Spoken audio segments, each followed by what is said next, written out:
So, ayun mga bossing, ang pag-uusapan natin ngayon is bakit nga ba hindi nagta-top speed ang motorsiklo natin? Mga scooter natin, bakit hindi na siya umabot ng 100 o hindi na talaga siya nagta-top speed? Hirap na siya. Lalo na sa hirap siya dumulo or hirap din siya umarangkada. So, yun po ang pag-uusapan natin. Walang top speed at walang arangkada. So, yun. Pag-usapan natin. Game. So, ayun mga bossing, ang unang-una na problema kung sakali na hindi na tayo nagta-top speed is itong pulley.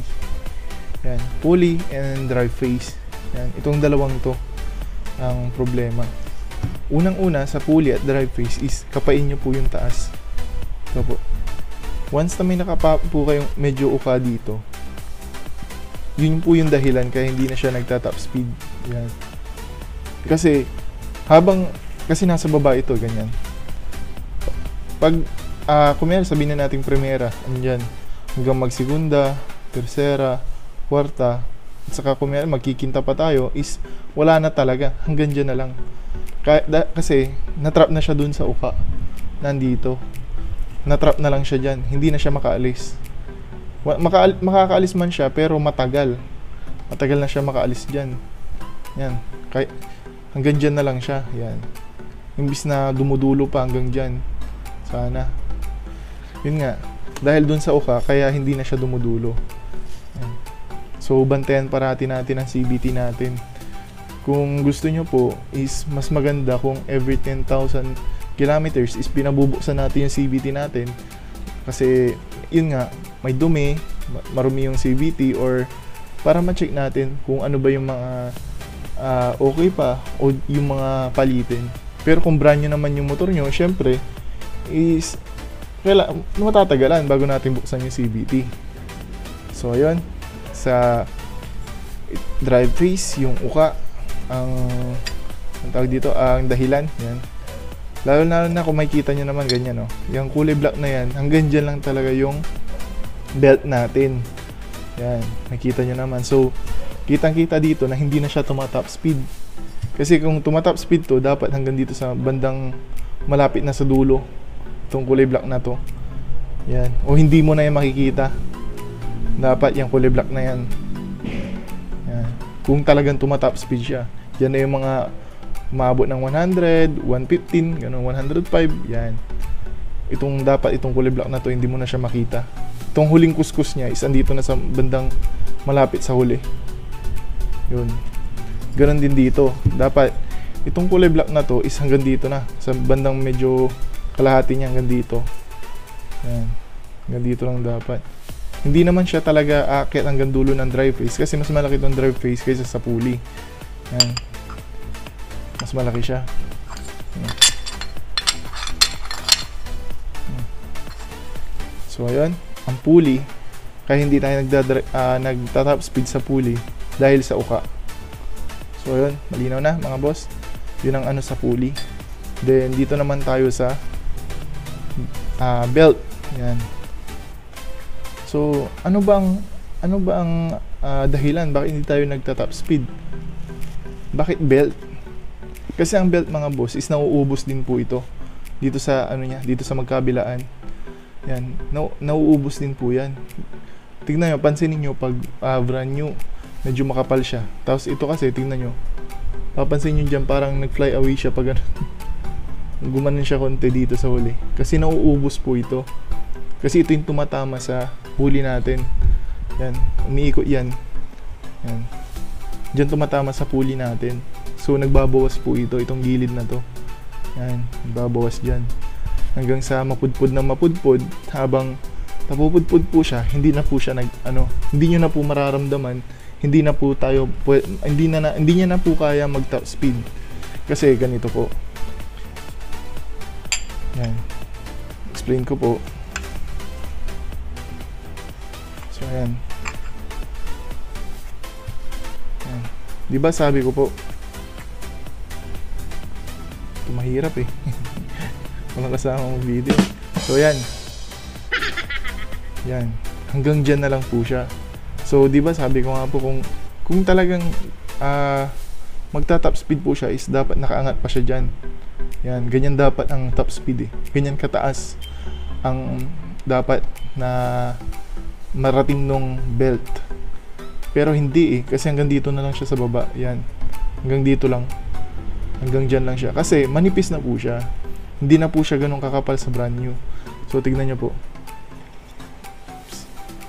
Yan.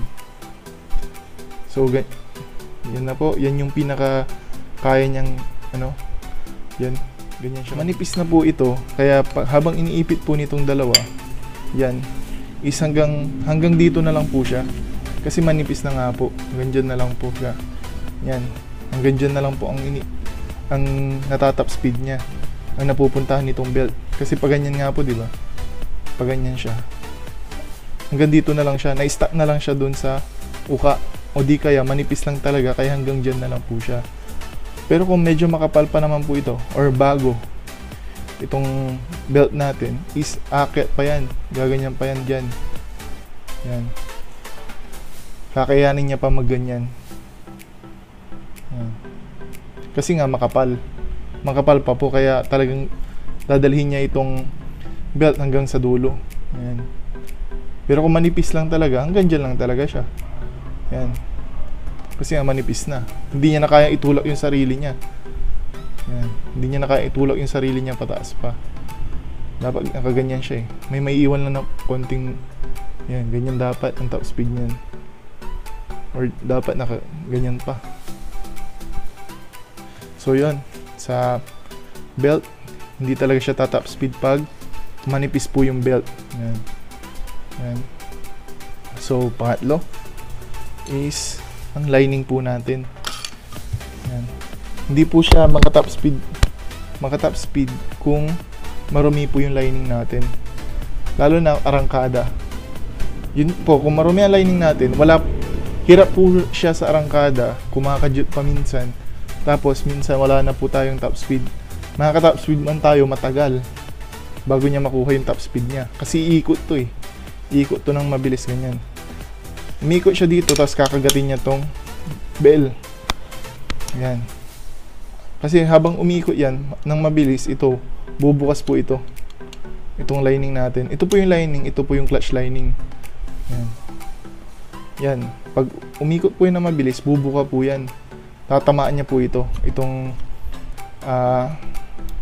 bell natin. Habang tumama yan sa bell, doon lang po iikot yung, yung gulong.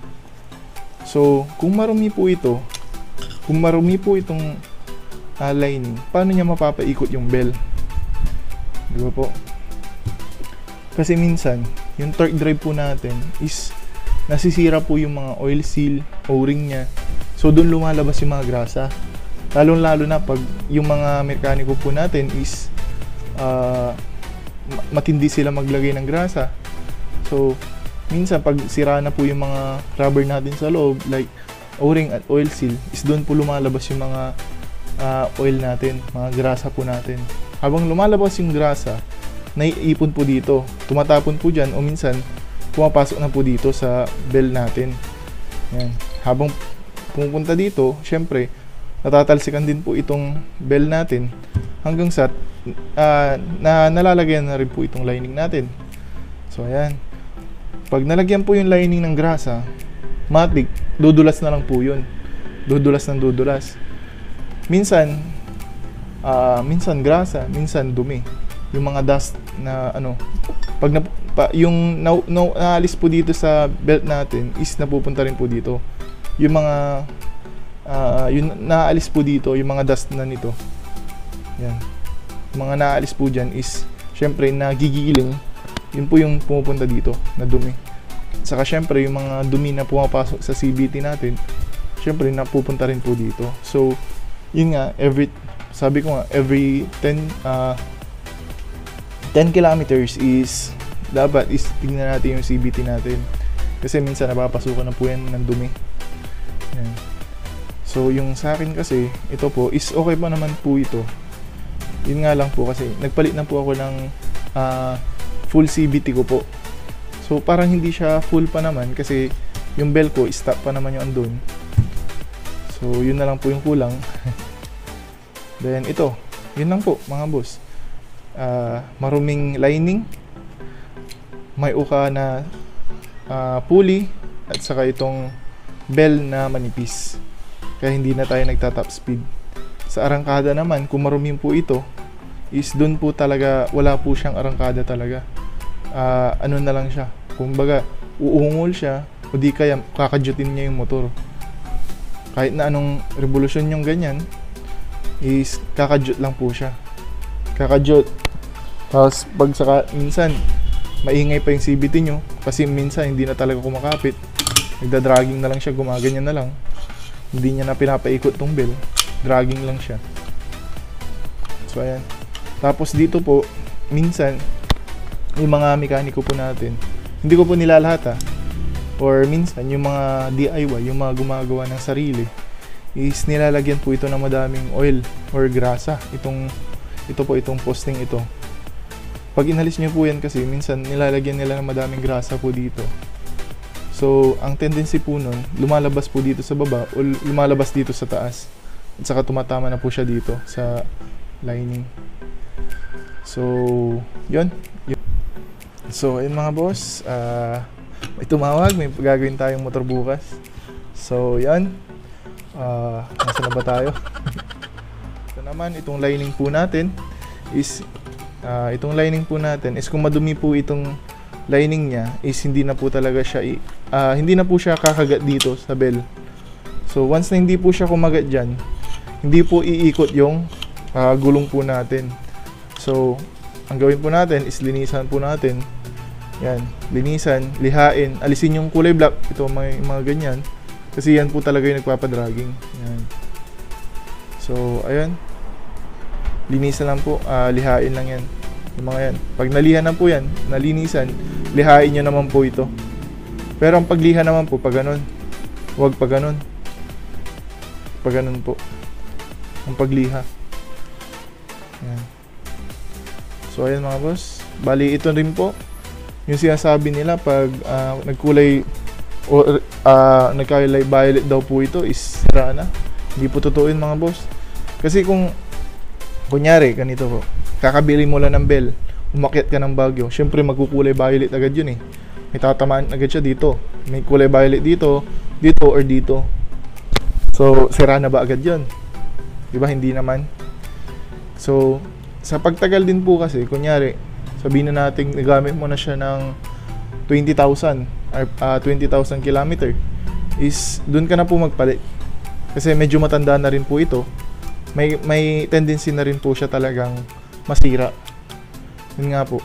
Kung may pamalit po tayo, is wag po tayong tipid. Kasi para din po sa atin yan eh. Kasi kung nasira po ito, or sabihin na natin kahit anong parts ng CVT natin, kung nasira po yun, syempre, kawawa ka. Syempre, mapapalaki yung gastos mo. Mas kawawa ka pa pag nakadisgrasya ka, or ikaw yung nadisgrasya.